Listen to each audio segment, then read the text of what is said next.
Šodien raidījumā redzēsiet studentu sāpīti, bija labs, Rīga 2014, Ziemas peldē, kā arī Twitter spēks savus labākos draugus, savas labākās un draudzenes. Kivī ceļo.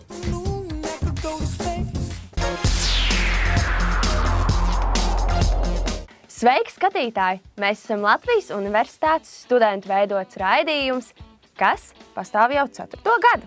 Mums ir patiesas prieks, ka beidzot mūs var redzēt ne tikai internetu vidē, bet tagad jau arī reģionālā televīzijā.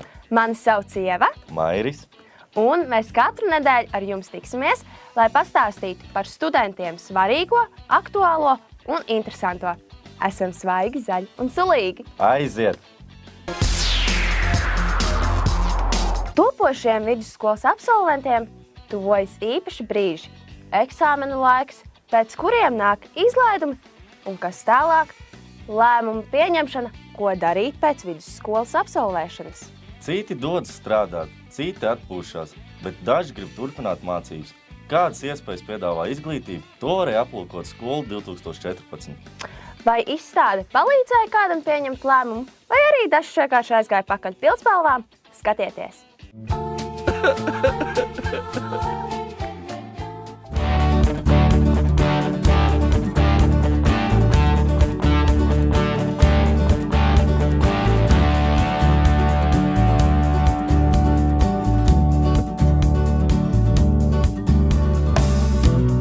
Kā jūsuprāt, skolniekiem ir grūti izvēlēties, kur studēt? Nav viegli. Bieži, teiksim, atnāk un prasa tāds globāls jautājums, jā, kur labāk studēt, kuru profesiju vairāk ir noiet, jā, teiksim, tirgu. Nav viegli izvēlēties. Tirgs ir plašs tagad, jā, programmas ir daudz, tā kā, nav viegli. Godīgi sakot, jā, tāpēc, kad ir pamēģinātas daudzas iestādes, bet pagaidām vēl meklēju savu lauciņu. Kādreiz bija, pieņemsim, 5 profesijas, uz ko vispār aiziet, un nebija nekādas lielās izvēles. Tagad izvēle ir milzīga, bet tas bišķiņ sajauc galvu, bet, tāpēc šādas izstādes ir radītas, lai atnāktu, pakonsultētos, painteresētos. Es domāju, kā ārkārtīgi grūti. Pirmkārt, tāpēc, ka ir ļoti, ļoti liela izvēle jau studiju ziņā, un daudzām augstskolām tās programmas sakrīt. Otrkārt, tāpēc, ka, protams, komunikācija un reklāma iet uz priekšu, un katrs sevi šobrīd reklamē tā kā vislabāko izvēli un visinteresantāko. Tāpēc, man liekas, tas apjukums tiem nabaga turpmākajiem studentiem rodas aizvien lielāks, un viņi nesaprot īsti, ko darīt. Tagad man ir ļoti daudz iespēju. Arī Latvijā, es domāju, varbūt juridisko kaut ko paņemt vai medicīnisku. Es zināju, ko es gribu, un to es arī atradu, un vairāk uzzināju par to, un zinu vairāk tagad, jā, bija noderīgi šī stāde.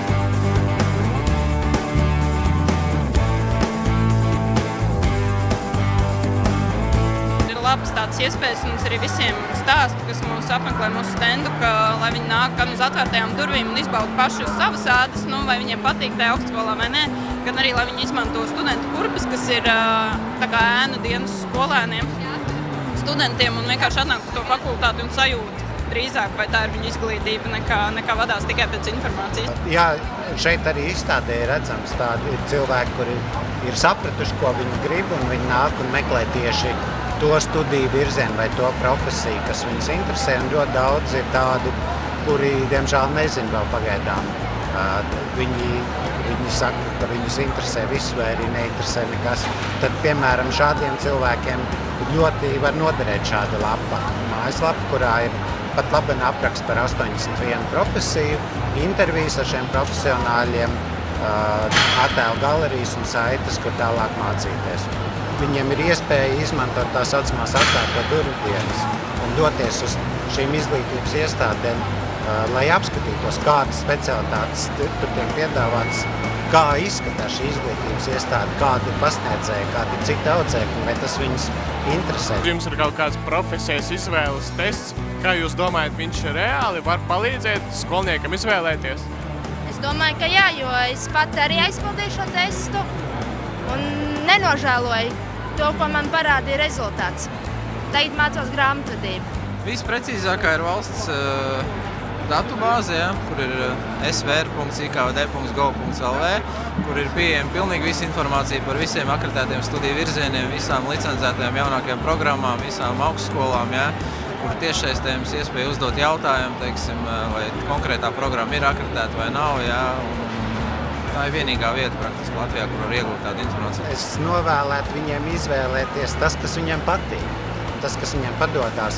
Nevis tas, ko viņam iesaka draugs vai kaimiņš, par ko viņš ir izlasījis avīzē, ka tā ir ļoti labi apmaksāta profesija. Jo gal galā ir tā, ka ja jūs darat tās lietas, kas jums patīk, kas jums tiešām padodās, jūs noteikti būsiet veiksmīgs un jūs varēsiet atrast to darbu.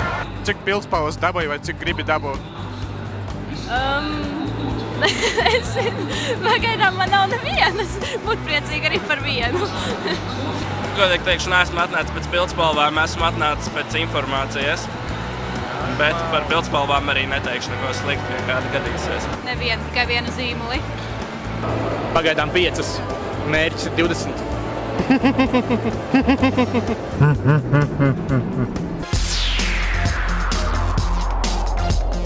Latvijas pirmā rokafēnīca nu pat nosvinēja savu 2 gadu jubileju. Atnāca ciemiņi, daudz dāvans, notika Holivudas cienīga ballīte. Un, protams, arī raidījums, ka viņi vēlējās apskatīt ballītes norisi. Kā rokafēnīca nosvinēja savu jubileju, skatieties rubrikā Bija labs! Bija labs!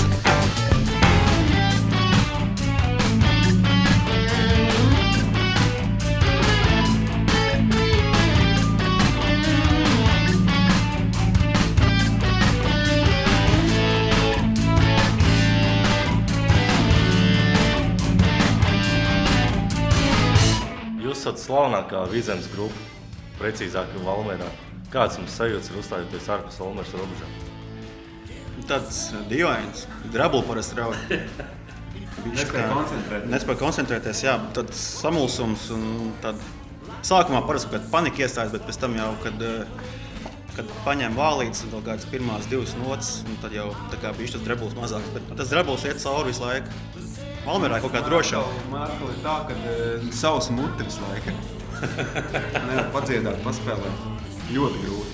Varbūt ir kāda speciāla grupa, ko jūs, Valters, arī dzirdēt, neskaitot sevi? Noteikti, ka šodien man liekas vispār ļoti forši ballīgi. Ko es gribētu redzēt, noteikti paklausīties Laimi pilnīgi. Kādēļ? Mēs man liekas, esam jau Pudu salas izrāduši kopā. Viņi arī Valmierā spēlē. Viņi arī Valmierā spēlē. Nē, es neatceros tevi. Nē, es vispār, man liekas, viņas neesmu, tāpēc es arī domāju, ka es gribētu viņas dzirdēt.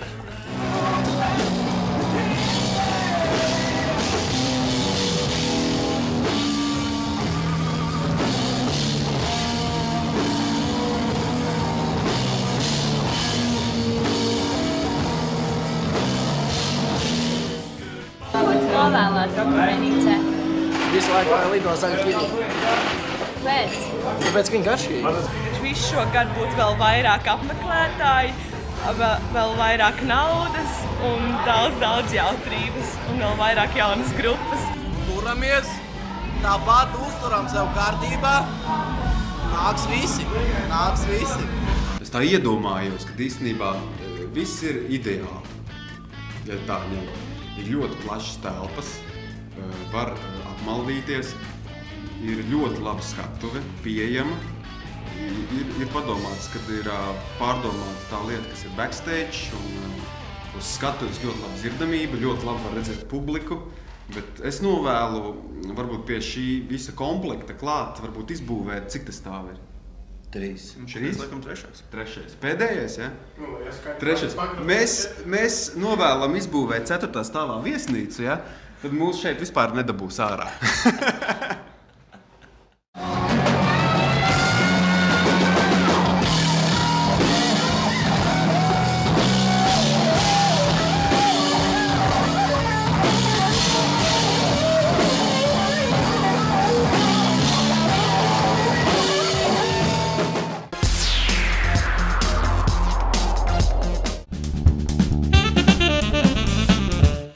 7. martā 6:00 vakarā ciemos aicina Rīgas cirks ar 2 stundu ilgu priekšnesumu. Viesosies lielā Maskavas valsts cirka mākslinieki, dzīvnieku dresētāji, tiks izspēlētas epizodes no iemīļotajām Čārlina Čaplina filmām un demonstrēt drosmīgi virves staigātāju triki. Biļetes cena no 7 līdz 20 eiro. 7. martā 7:30 vakarā Latvijas kultūras koledžas studenti un grupa Headline aicina uz koncertu, lai sveiktu sievietes sieviešu dienā, bet aicināts ir ik viens interesants. Ieeja bez maksas. 8. martā Kalnciem kvartālā notiks raidījuma Te jaunākās sezonas atklāšanas svētki. Apmeklētājiem būs iespēja satikt raidījumu komandu, uz lielā ekrāna vērot iepriekšējo sezonu epizodes un, protams, iegādāties Latvijas amatnieku lauksaimnieku produktus un darinājumus tirdziņā, izdejoties un uzzināt, kas nepieciešams ceļojot. Sākums jau 10.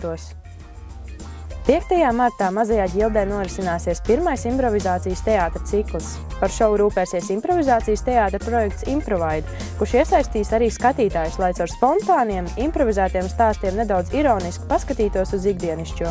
Sākums 7:30 vakarā. Ieeja bez maksas. Rubrikas Rīga 2014 ietvaros šonedēļ mēs devāmies uz Siguldu. Ko? Rīga 2014 Siguldā? Jā, tāpēc, ka Rīga 2014 pasākumi notiek ne tikai Rīgā, bet arī Siguldā, kur, starp citu, līdz 9. martam varēs izbaudīt ziemas festivālu. Bet starp citu, pagājušajās brīvdienās tur notika meteņu svinības. Un vēl jau vairāk, tur varēja sastapt arī mūsu olimpieši un arī ātras mašīnas.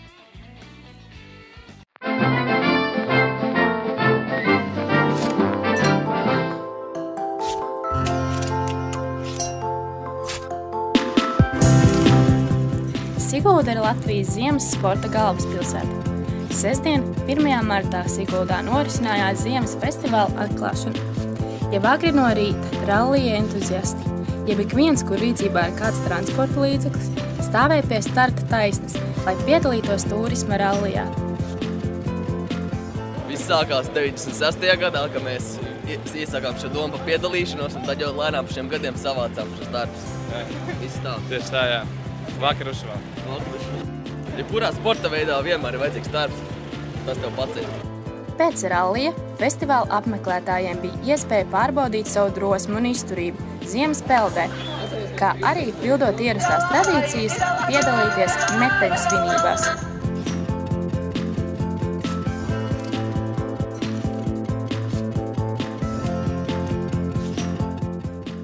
Iesildīšanās pasākuma mērķis ir ļoti vienkārši iesildīties meteņdienai, iedancoties, iejusties un sagatavoties lielajām meteņdienas svinībām.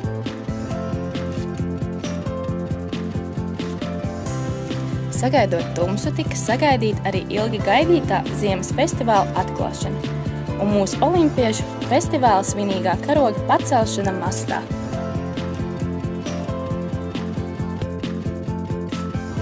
Ziemas festivāls notiek no 1. līdz 9. martam, un devīze ir vairāk sporta, vairāk mākslas, vairāk izklaides.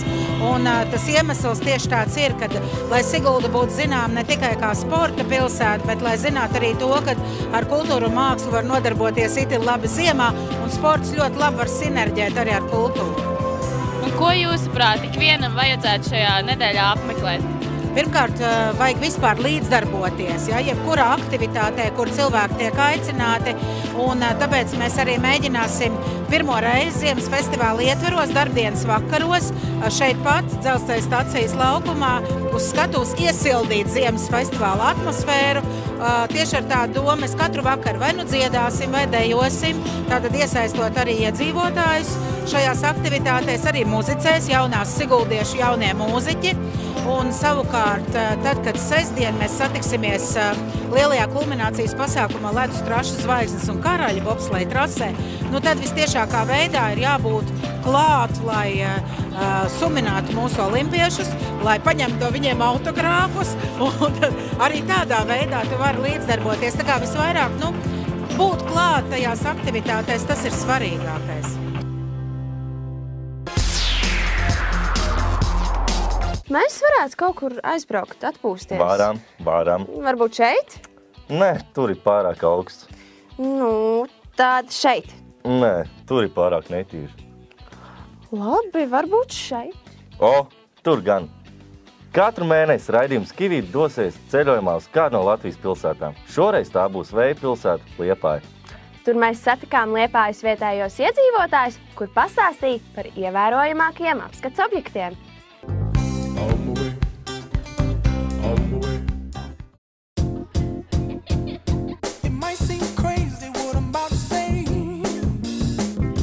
Kivītē Vēja šodien viesojas Vēja pilsētā Liepājā. Bet ko tad mums te apskatīt? To vislabāk spēs pateikt paši liepājnieki.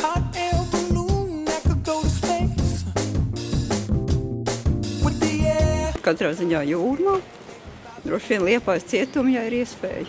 Par ko, kur vēl? Vienkārši nezinu. Centra pastaigāties.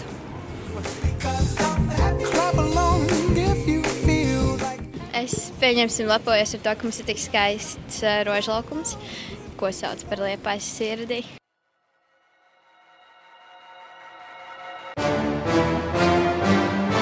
Par jūru. Jā, mēs dzīvojam pie jūrmalas, tā varētu teikt, jo visiem nav tāda iespēja aiziet pie jūrmalas.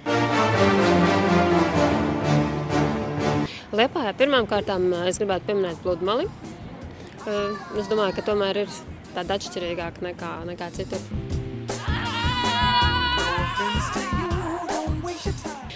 Otrām kārtām es teiktu, ka tā ir mūsu mūziķis Lavsalai.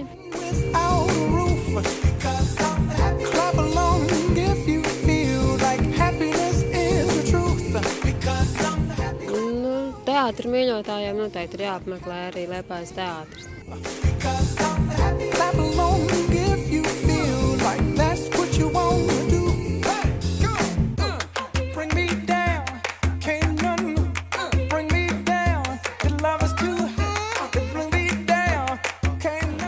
Liepājas tramvajs. Jā, Liepājas tramvajs tagad ir ļoti attīstījies, jūtos priecīgs.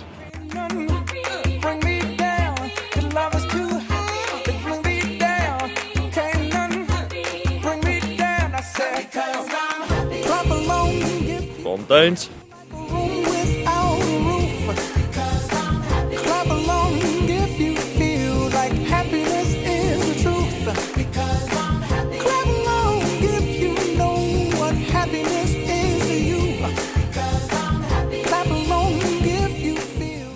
Jūra. Jā. Liepāja. Jā, es tam piekrītu pilnībā. Dalīsnieks. Jā, dalīsnieks.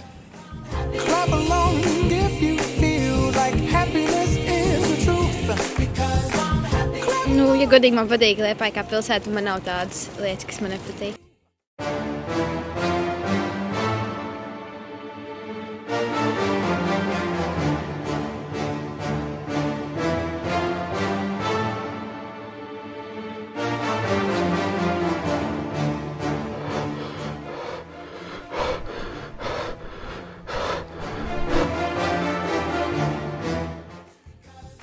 Ka Big Sevenā jāvelk speciāls drēbes, lai ieiet iekšā.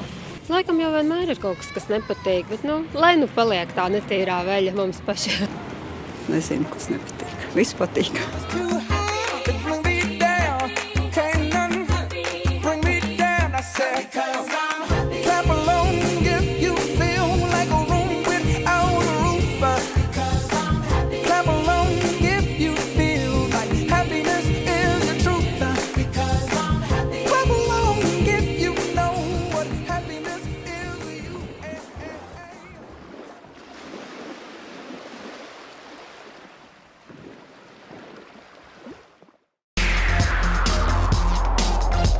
Nesen atklāju jaunu Twitter kontu. Smieklīgs, starp citu.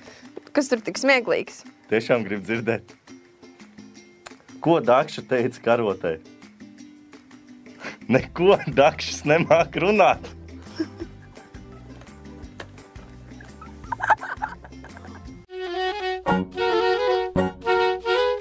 Čau, Twitter sakotāji! Arī tu, RTV skatītāji! Jā, Twitters arī pamazām ienāk lielajos un ne tik lielajos televīzijas ekrānos.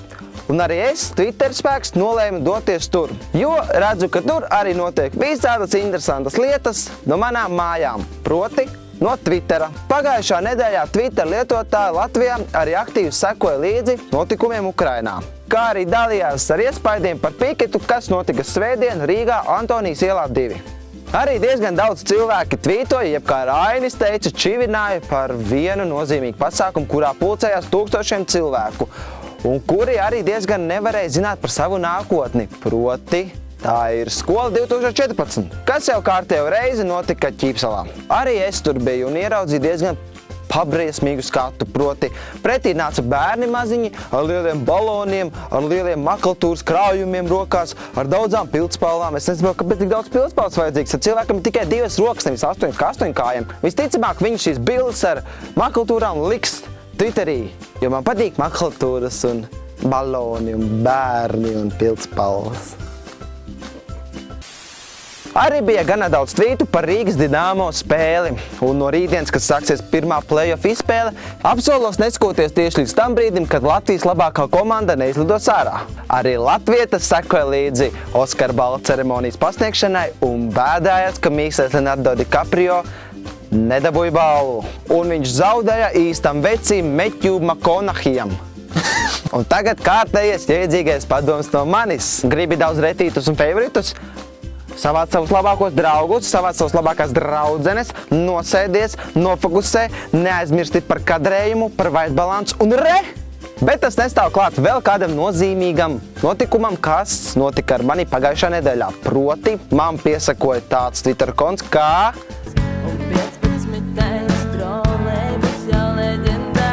Jā, tieši viņš, leģenda.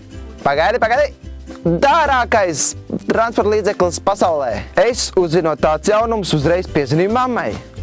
Es parasti tā daru, jā. Un viņa teica, ja piesakot trolejbusus, tad noej vienkārši no sliedēm nost. Tagad es esmu nolēmis jums pastāstīt par neparastākajiem un unikālākajiem Twitter kontiem Latvijā. Jā, joku kontu ir diezgan daudz, ieskaitot ļauni joki, tīri sarkasms, seksa skola, kur tvītot diezgan... Ko saki, puisīt, man arī vajadzētu kādus foršus jokus aizņemties no tiem Twitter kontiem? Jā, varbūt, bet gadās arī tā, ka šie Twitter konti aizņemās jokus viens no otra. Tālāk pastāstīsim par personībām. Dievs, kurš seko, piemēram, olimpiskajām spēlēm. Pensionārs, kurš seko visiem Latvijas notikumiem, ieskaitot arī politiku. Mazulīts, kurš seko māmiņu klubam. Un Drauvs Tokako, kuram sako Reizeknas policija.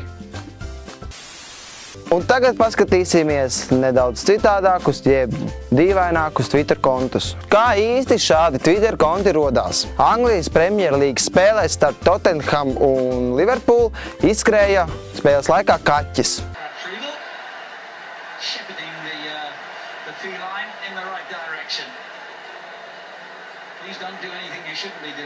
Un nākamajā dienā šīm kaķim uzradās Twitter konts ar 32 000 sakotāju. Tikai žēl, kad es biju jauns, nebija Twittera. Jo tajā brīdī, kad Latvija spēlēja pret Portugāli, laukumā izskrēja visā savā daļumā zemenīte. Un varu derēt, ka tajā dienā, ja būtu Twitters, nākamā dienā jau viņi saņemtu tik daudz sekotāju un pielūdzēja atsauksmes. Labi manu RTV skatītāju un Twitter sekotāju. Es nu došos prom, lai skatītos jūsu aktualitātes Twitterī. Čau, tvītojam labi un...